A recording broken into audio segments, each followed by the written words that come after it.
everybody, and welcome to my channel.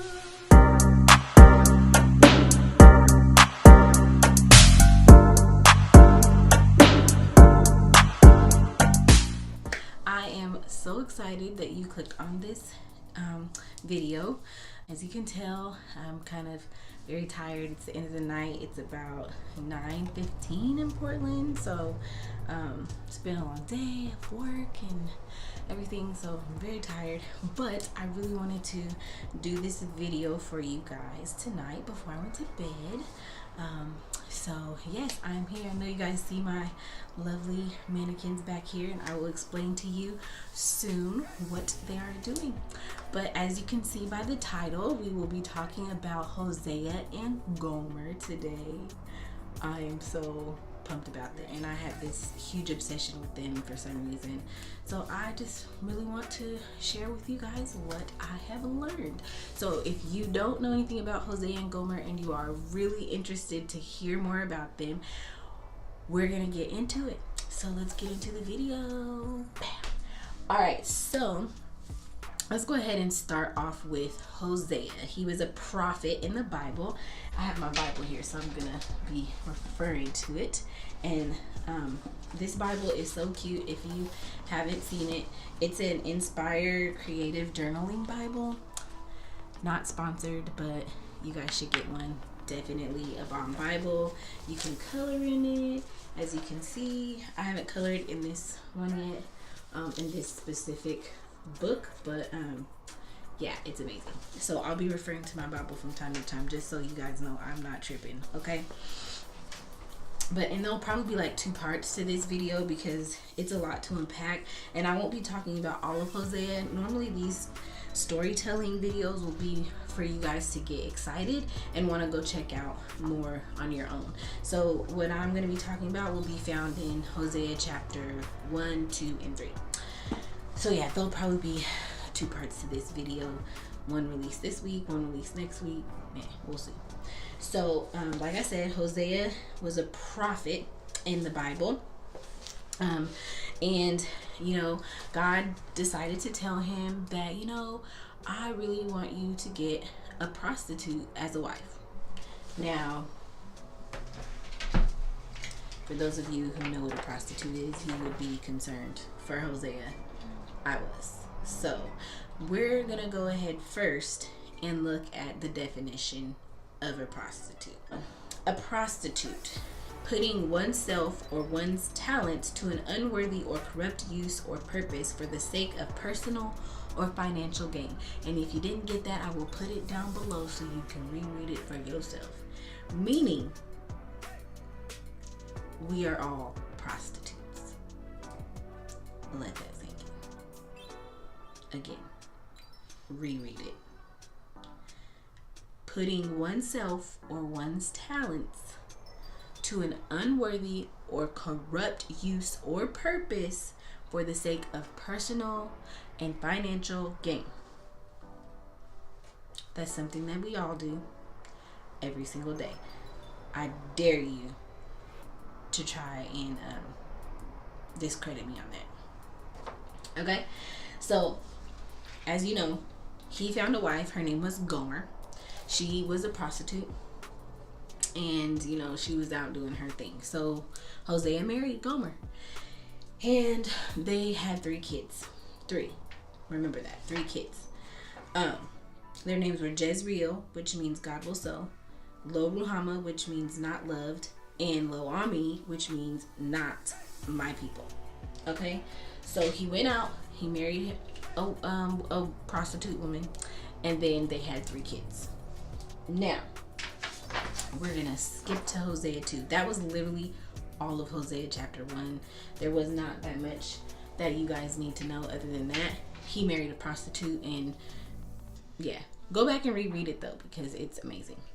So we're gonna go to chapter 2 verses 2 through 7, which I'm gonna just summarize it, but I'll put it down below so that, well, let's just read parts of it, and I'll put the little address, is that what you call it? The address below, so that, like right here or something, so that way you guys can go look it up. But now bring charges against Israel, your mother, for she is no longer my wife, and I am no longer her husband.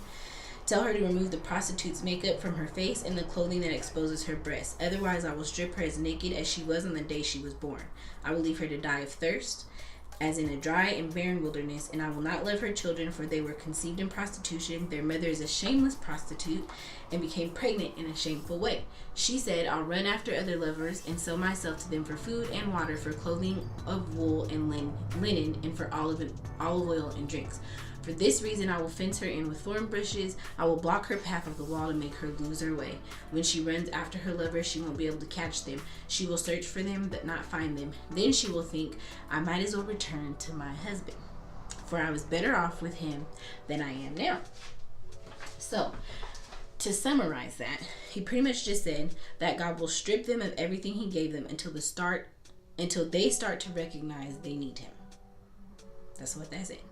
So if we take it and put it to us, God will strip us of everything he blessed us with until we give up and start begging for grace and for mercy.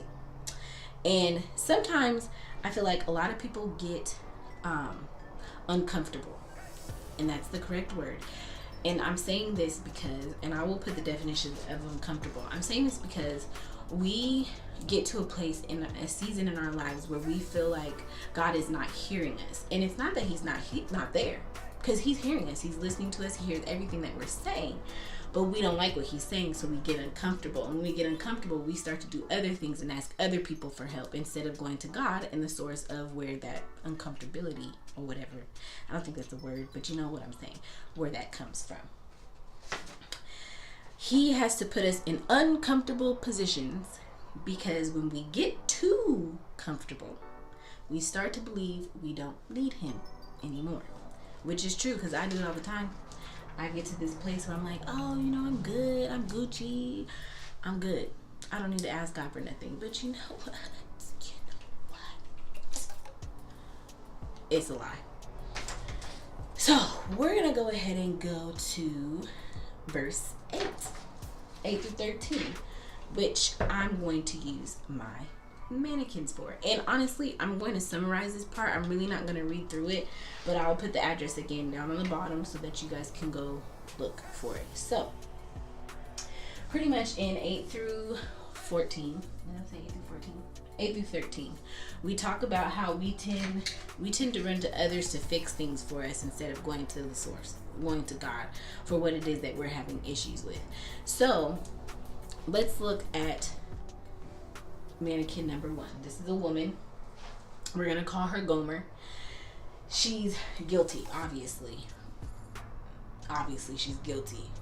She's a liar, cheater, double-minded, shameful, just shameful.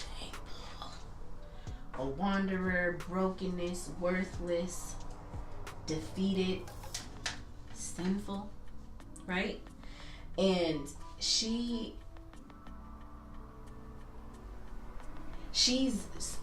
so imperfect. There's nothing perfect about this shirt right here, obviously. There's nothing perfect about any of these words on here.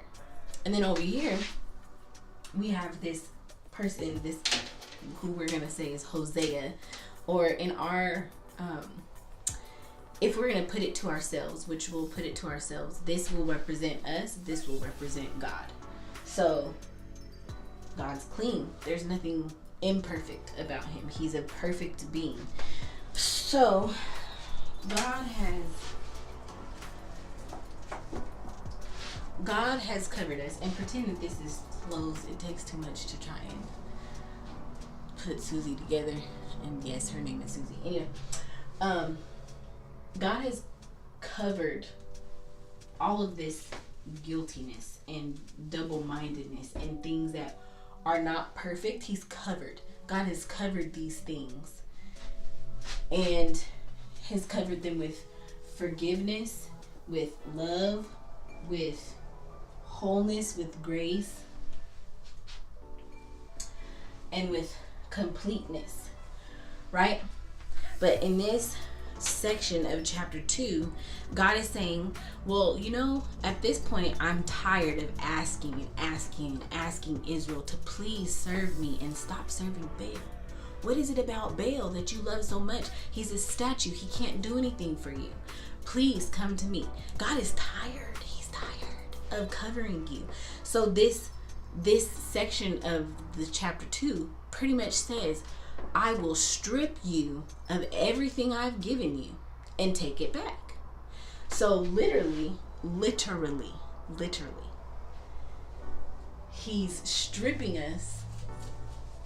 Since we think that we don't need him and we would rather have Baal, he's gonna take everything back. So of course God's perfect. He doesn't need any of this stuff. But since we don't want it, we gonna take it and throw it away and give it to Baal. It's like the gifts that you get from God. You're taking them and giving to something else, right? Instead of giving it back to the person who gave them to you in the first place. Think about it. That's a word right there. Anyway, back to what I was saying. So he took it back from us, everything. So we're stripped naked in front of town square. We're embarrassed. People can see us for who we are. They know what we are. They know what we did. They know all of these things about us. Because God just stripped you of everything. Right? Right.